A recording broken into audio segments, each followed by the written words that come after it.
Hi, welcome to my video about TEX, an expandable mixer for eurorack made by the Spanish maker Tesseract Modular. The TEX family consists of several modules that make it possible to build a mixer customized to what you need it to be. There's the master section that you have to get in order for the expanders to work. It's the main hub of the TEX system and it takes care of effects routing, Q and mix bus levels, master level, as well as sporting a full-sized stereo headphone output with a separate volume control. The input expanders either consist of 4 mono inputs with built-in VCA, panning, 2 sends, a volume control and a mute, or 4 stereo inputs with panning control, 2 sends, one for left and one for right, a volume control and a mute. The mutes on these expanders route the audio either to the master output or the monitor output that can be used as a Q mixer or just as a separate mix bus.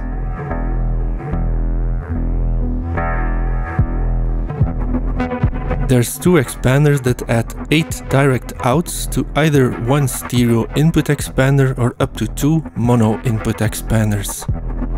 There's a version with small jacks and a wider version with small as well as full-sized jacks. Finally, there's a stereo LED VU meter that can be connected to the system as well. Discussing modular mixers in general with a fellow eurorack enthusiast I bought this system from, we came to the conclusion that there's really not one mixer that's completely perfect.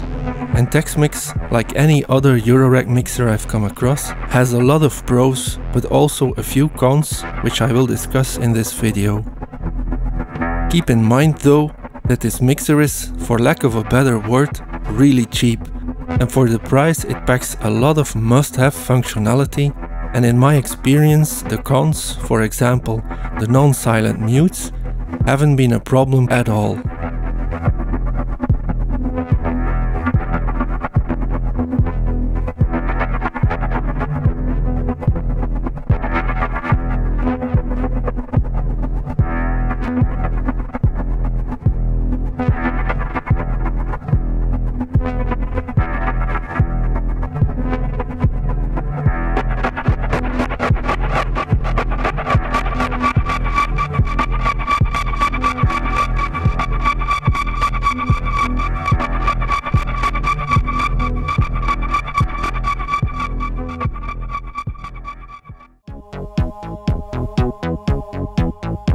Here I have a simple mix, but let's mute everything for the moment. The section we see here to the right is the master section of TEX. There's 2 sends and there's returns as well with dedicated volume knobs. These outputs correspond to the send knobs on the expanders.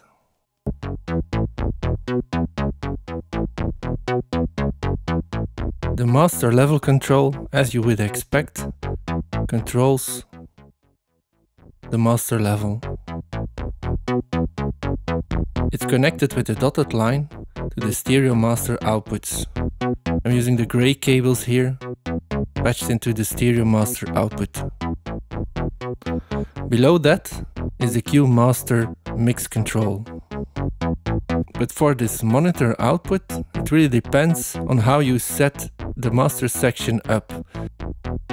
You can either choose to use it to send out the Q and master balance, which you set with a knob, in which case it outputs the same thing as the headphone output, but you can also set the jumpers in such a way that the monitor output only sends out the Q signal. And this is the way I've set up my TEX. So let's connect the black cables again to the monitor output. The gray ones are going to 2 channels on my interface and the black ones are going to 2 separate inputs on my interface. And switching any of these toggle switches to the bottom position makes sure that the output of that channel is only going to the monitor out. I use this feature of the text mix all the time, in particular to record my drums or effects on a separate channel from my main track. Keep in mind that channels that are routed to the master output can be panned,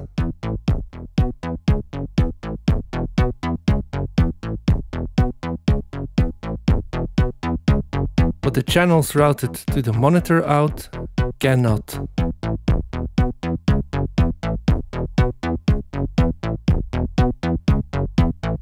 And by the way, these pan pots have a center indent, so it's really easy to center them. And this in itself is a really useful feature, as you don't have to search for the center by watching the VU meter on your interface or in your DAW. Now let's connect the FX8 XL to the Ascend. For this, I use a cable into the jack labeled Ascend, and I'll patch it into the left input of my FX8. I'm using the stereo output of FX8 to patch back into the text mix master section. And now I can control the maximum level of the return with this knob, and I can control the send with the little send knob.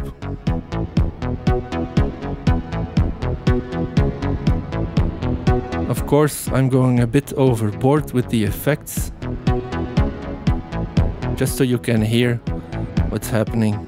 And let me connect the stereo delay to the B send.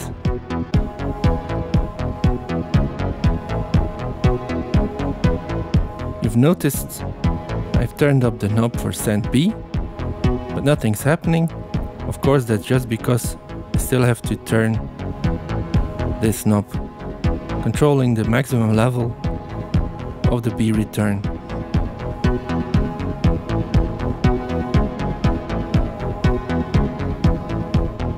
And because channel 3 of my mono mixer section, which is the kick drum, is routed to the monitor output, I can't send it to the effects.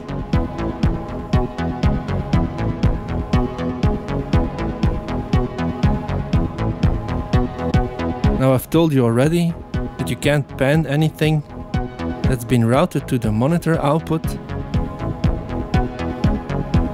like the kick drum here. Whenever you route a stereo input to the monitor output, it remains stereo. It's not like everything is summed into mono. You're just not able to pan with the pan control. Now it's possible for the Ascends to be routed pre-fader. You can do this with the little switches on top of the channels.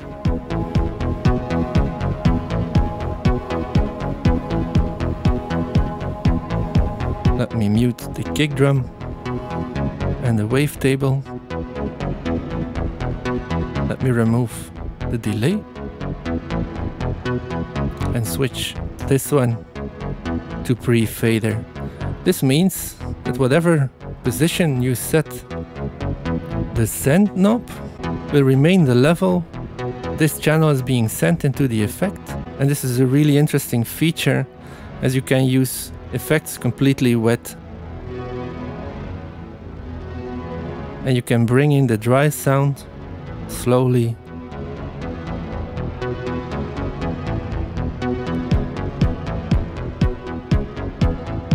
Now the pre and post fader switching only works for send A. It does not work for send B. Another interesting fact, the sends on the stereo channels work a little bit different. Send A is only for the left channel and send B is only for the right channel.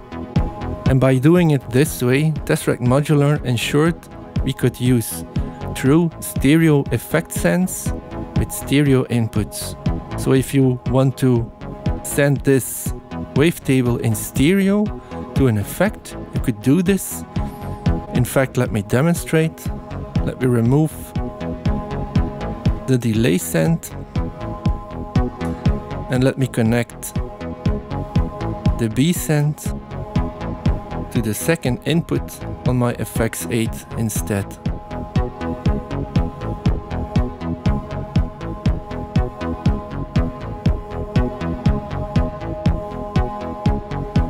And of course this is difficult to hear, but using the effect sense this way, I'm sending the stereo output just as they came in, and the stereo output of the effect is going back into the text mix master section. An interesting feature of the text mix for mono channels expander is the built-in VCA. You might not have noticed, but the volume of the chords fluctuates.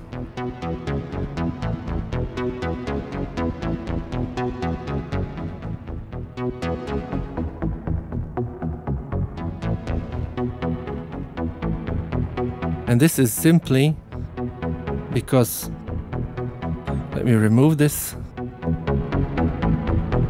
This is simply because I've routed a random LFO coming from Pamela into the VCA input.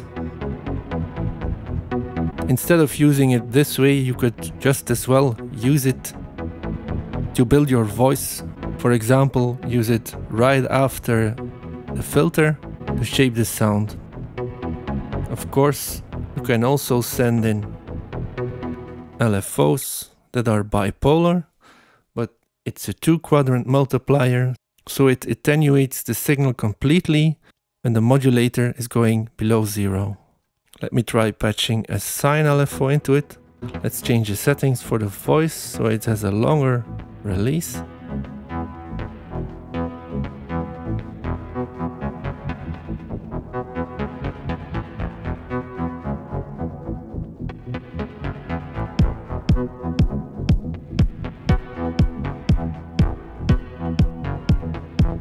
Of course, you can also send in audio rate modulation for AM type sounds.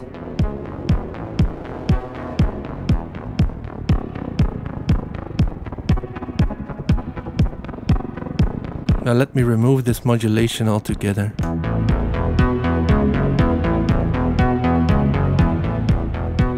Another thing worth mentioning is that signals routed to the monitor output are a little bit louder than signals coming from the master output. For example, this kick drum, which is now going to the monitor output to be recorded on a separate channel in my DAW.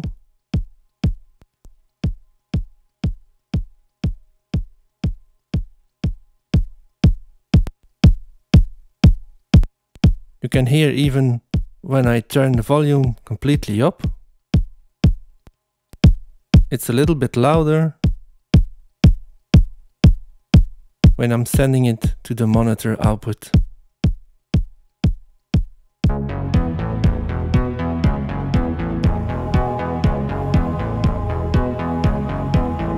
Let me remove the effects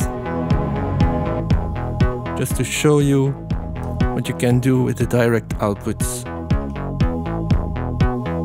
Now you'll have to just imagine that I didn't disconnect all those cables coming from the sends and going back into the returns, because I want to show you how you can use the direct outputs as effect sends when you've already used the A and the B send and both the returns.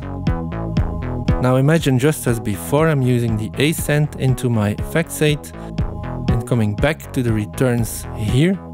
I'm using the B send for a stereo delay, coming back into the mixer here, but I still want to use a spring reverb. Well, for this you can just use the direct outs. Let's use channel 4, which is connected with a ribbon cable to channel 4 on the mono channels expander, and let's send it to a spring reverb. Now, of course, I would have used up all the inputs already, so I'll just use a separate mono input for my spring reverb. Now I've adjusted the settings of my envelope a little bit, so you can hear the spring reverb a little bit better. So I've used the direct output of channel 4 into the spring reverb, and it's coming back into the second channel on my mono channels expander. Just as before, the channels that are routed to the monitor output are not coming out of the direct outputs, so I can't use the direct output of channel 3 to send the kick drum to the spring reverb, for example. Now let's remove all of this to tackle some of those issues that can happen when you use the TEX mix. So right now I've connected the full output of Generate 3, which is really loud VCO, and the chords from before going through a wave folder to get them even louder.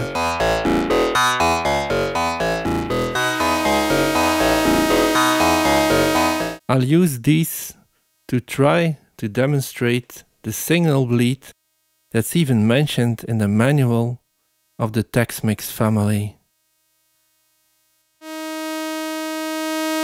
Let's crank up the volume here. And I'll mute it.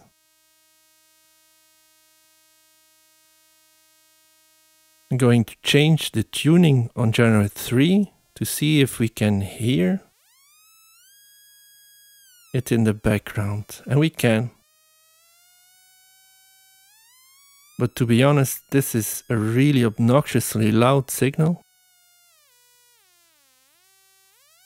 And I haven't had any issues with signal bleed. Actually, it's the first time I'm noticing it. Okay. Let's turn this one up.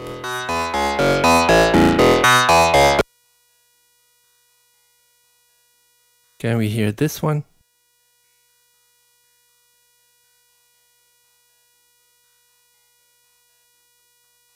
I'm not hearing this one. So I guess this is not loud enough to get through, but the output of Generate 3 is. Now, to be honest, that's a really, really loud VCO. Now, it's mentioned in the manual that it's a bigger problem on the stereo channels. So let's try that.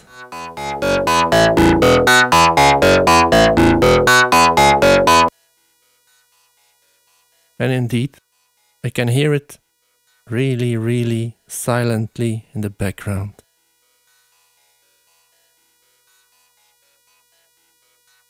Let's try that with Generate.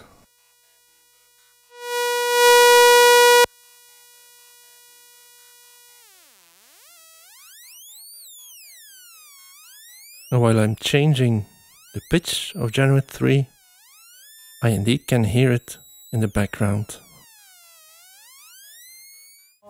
So indeed, as mentioned in the manual, the signal bleed, let me turn this down, this is annoying. So indeed, the signal bleed on the stereo channels is a little bit more than on the mono channels. On the mono channels, it's almost inaudible.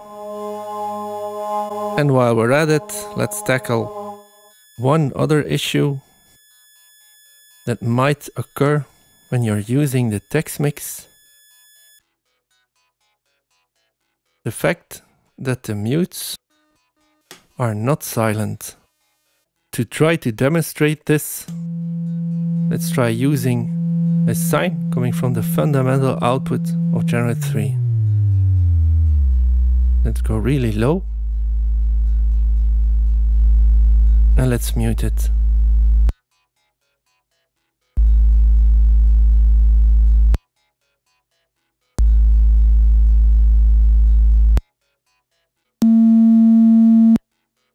Hats off to Tesseract Modular for even mentioning this in their manual.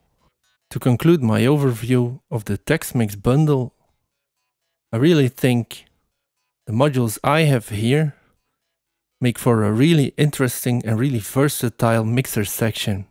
And even though there's some minor channel bleed and clicky mutes, I haven't come across these as being an issue while recording demos or just tracks. And by the way, the only module you have to plug into your busboard is the text mix master section. All the other expanders connect with ribbon cables, either to each other or to the master section. In fact, I'm really thinking about getting another 4 mono channels, because most of the time I'm using the stereo channels for effects, so I can route them to a separate channel on my mixer. I hope you learned something about the text mix by Tesseract Modular. If there's any questions, please leave them in the comments. Thanks for watching.